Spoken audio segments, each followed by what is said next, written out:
చదవబడినటువంటి వచనాలన్నింటినీ కూడా మనం పరిశీలిస్తే మరి యెహోషువతో దేవుడు ఏమని చెప్తున్నారండి? నేను నీకు తోడై ఉండినట్లు, మోషేకు తోడై ఉండినట్లు నీకును తోడై ఉండునని ఇశ్రాయేలీయులందరూ ఎరుగునట్లంట.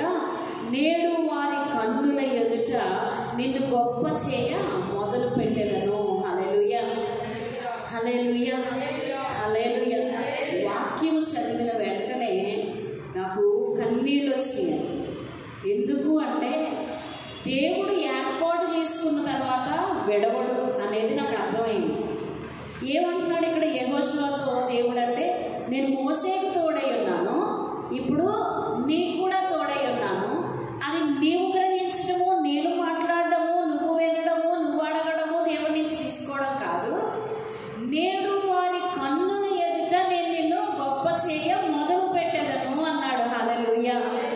ఈ మాట విన్నప్పుడు సంతోషించాలా? మరి నాకు చాలాసేపు అసలు అంటే ఇది సంతోషం కాదండి, సంతోషం కంటే మించింది. హల్లెలూయా. అంటే నేను ఈరోజు అడుగు వేసేస్తున్నాను, నాదేమైనా స్పీడా, నా ప్రవర్తన ఏమన్నా కరెక్టా కాదా, నా ఆలోచన ఏమన్నా, నేనేమన్నా అనుకోకుండా నేను అలా ఏమన్నా వెళ్ళిపోతున్నానా, నా ఆలోచన అలా ఉందా అంటే మనుషులుగా మనకేముంటుందండి? భయం అనేది ఉంటుంది. అవునా? దేవుడు ఇక్కడ చెప్తున్నాడు, అప్పుడు యెహోవా యెహోషువతో ఇట్లా నేను మోషేకు తోడై ఉండినట్లు నీకును తోడై ఉండునని ఇశ్రాయేలీయులందరూ ఎరుగునట్లు నేడు వారి కన్నుల ఎదుట నిన్ను గొప్ప చేయ మొదలు పెట్టెదను. మీరు యోర్దాను నీళ్ల దగ్గరికి వచ్చి యోర్దానులో నిలువుడని నిబంధన మందసము మోయు యాజకులకు ఆజ్ఞాపించుము. హల్లెలూయా. యెహోషువతో మరి దేవుడు ఇలా మాట్లాడుతున్నాడు, నేను నిన్ను గొప్ప చేస్తాను, నీ ఎదుట ఉన్న వారందరి ఎదుట నిన్ను గొప్ప చేయ మొదలు పెడుతున్నాను. అంటే నేను ఇప్పుడు చేసే గొప్ప కార్యం కూడా అది స్వల్పమైందే. హల్లెలూయా. దేవునికి అదేమి పెద్ద గొప్ప కాదండి. ఎంత గొప్ప కార్యాలు చేసినా దేవుడు దానికంటే గొప్ప కార్యాలు దాచి ఉంచుతాడు మనతో, మన కొరకు. అయితే యెహోషువకి ఇలా అన్నాడు, ఈరోజు నేను నిన్ను వారి ఎదుట గొప్ప చేయ మొదలు పెట్టేదను అన్నాడు. హల్లెలూయా. మాట నాకు చాలా బాగా నచ్చేసింది. ఏంటి ప్రభా, ఇది ఆది మాత్రమేనా? హల్లెలూయా. అవును కదా ప్రభా, నీవుండగా నేను భయపడటం ఎందుకు? నేను మనుషుల మాటలను బట్టి, మరి ఇక్కడ జరుగుతున్నటువంటి క్రియలను బట్టి, నేను ఉన్నటువంటి పరిస్థితిని బట్టి, నేను చూస్తున్నటువంటి పరిస్థితులను బట్టి నేను ఒంటరిదాన్ని అని నేను అనుకుంటున్నానేమో కానీ నీవు నన్ను చూస్తున్నావు ప్రభా, నీకు స్తోత్రం. నీవు నన్ను విడిచిపెట్టవు ప్రభా, నీకు స్తోత్రం. అవును, యెహోషువకు తోడై ఉన్నావంటే నువ్వు నాకు కూడా తోడై ఉంటావు. హల్లెలూయా. పిలిచిన వాడు ఎవరంటండి? నమ్మదగిన వాడంట. హల్లెలూయా.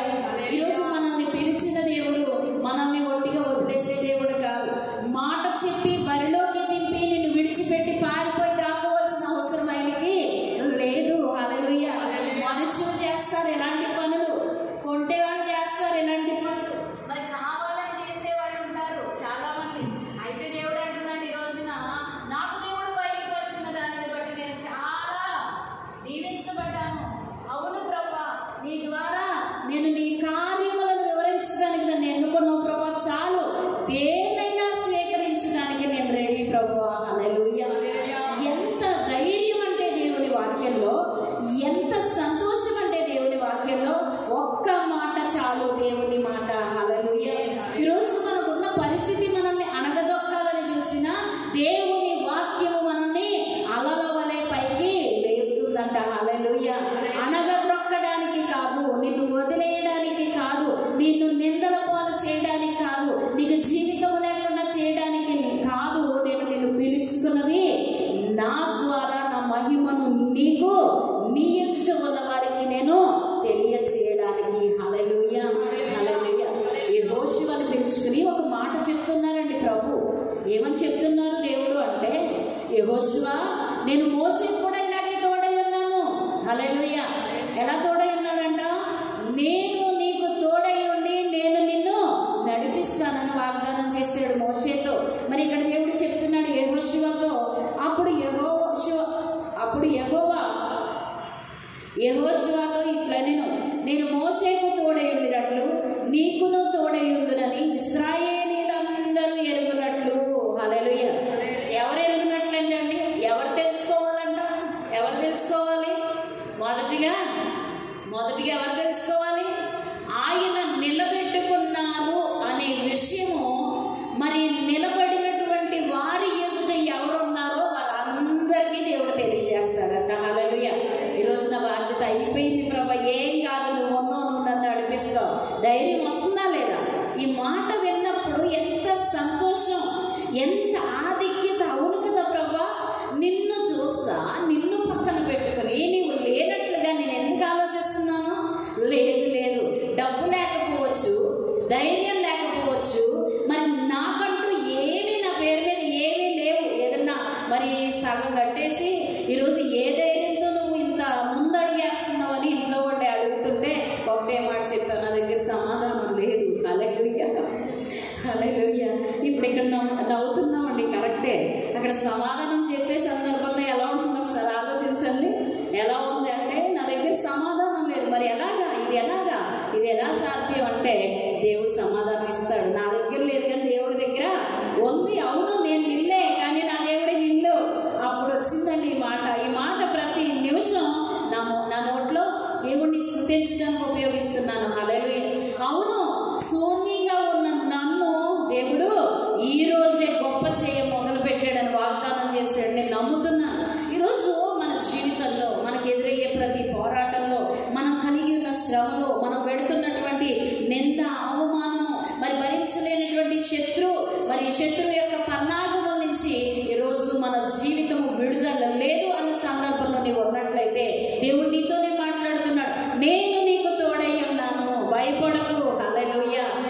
నేడే నిన్ను నీ ఎదుటి వారి ఎదుట నిన్ను గొప్ప చేయ మొదలు పెడుతున్నాను. హల్లెలూయా. ఎంత గొప్ప దేవుడు అండి. దేవుడి మాటలో ఉన్న శక్తి అది ఈ లోకంలో ఏ ఒక్కరూ కూడా ఇవ్వలేదు. అవునా కదా?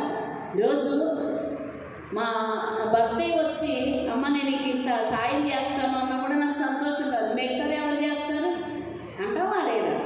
నా భర్త వచ్చి నేను ఇంతవరకు చేయగలను అంటే నాకు సంతోషం రాదు. ఎందుకంటే మిగతాది ఎవరు చేస్తారు అనిపిస్తుందా లేదా? దేవుడు ఏమంటున్నాడు? నేను నీకు తోడయ్యుండి నేను గొప్ప చేయ మొదలు పెట్టేదానంటే ఈ మాటలో ఉన్న సంతోషం ఎవరు ఎంతమంది ఎన్ని చెప్పినా రాదు. అవునా కాదా? హల్లెలూయా. ఈరోజు దేవుడు చెప్తున్నాడు, దేవుని యొక్క మాట నిరర్థకమైంది కాదండి, నిరాధారమైంది కాదు. నిన్ను జీవింపచేసేది, నీకు జీవితాన్ని ఇచ్చేది, నిన్ను విలువైన పాత్రగా నిన్ను నిలబెట్టేది దేవుని మాట. హల్లెలూయా. ఇక్కడ యెహోషువతో దేవుడు మాట్లాడుతూ ఉన్నారు. నేను మోషేకు తోడై ఉండినట్లు నీకును తోడై ఉండేదనని ఇశ్రాయేలీయులందరూ ఎరుగునట్లు నేడు వారి కన్నుల ఎదుట నిన్ను గొప్ప చేయ మొదలు పెట్టేదను. హల్లెలూయా.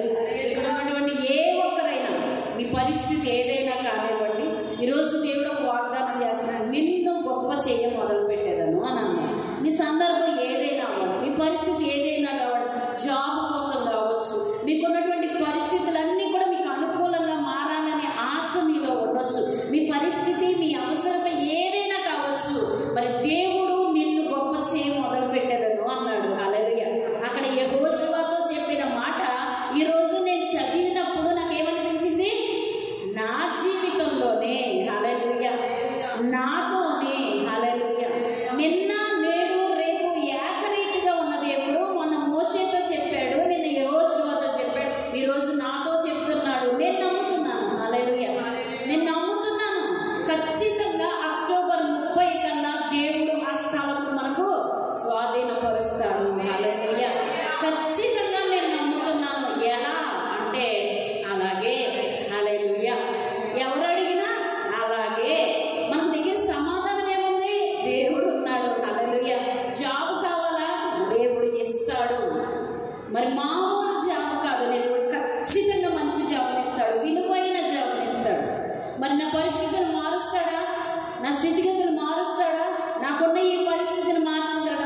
దేవుని